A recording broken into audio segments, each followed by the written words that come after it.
Hi, this is Tom Shanahan from SpiritualAdrenaline.me. I'm here today with David Skeist, who's a representative of the Easy Way to Stop Smoking in the Northeast. David, thank you so much for coming in.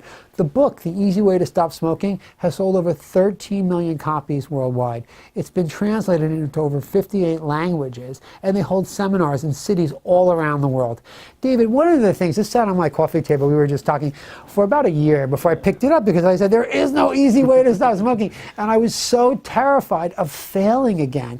The book talks about turning failure into success and the fear of failure.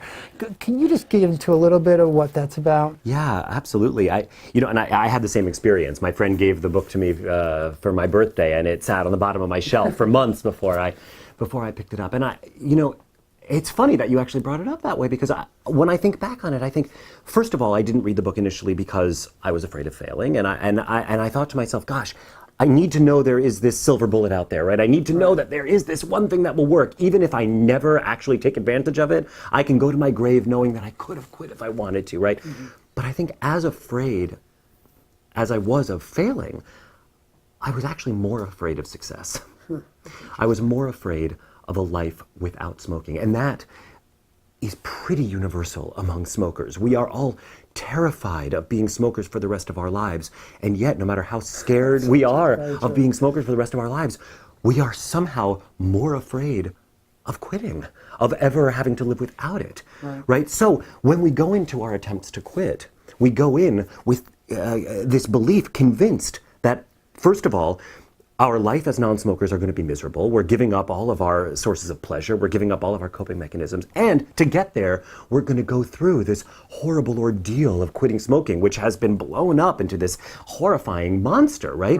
So, of course, it becomes a self-fulfilling prophecy. We're all doomed to failure when we go into our quit believing that we have this feeling of doom and gloom, that we're giving up our best friend and we're never going to enjoy our lives again, and it has to be hard. Well, of course we're doomed to failure. So we do this again and again and again, and each time we fail, and it reinforces the belief that it has to be hard. How do we turn failure into success? We don't do the same thing again. We try something different. And that was what I did, and that's what you did, what I did when I finally read the book, because Alan's method focuses in a completely different way on quitting smoking. It doesn't look at all of the reasons that we have to not smoke. It looks at all the reasons we do.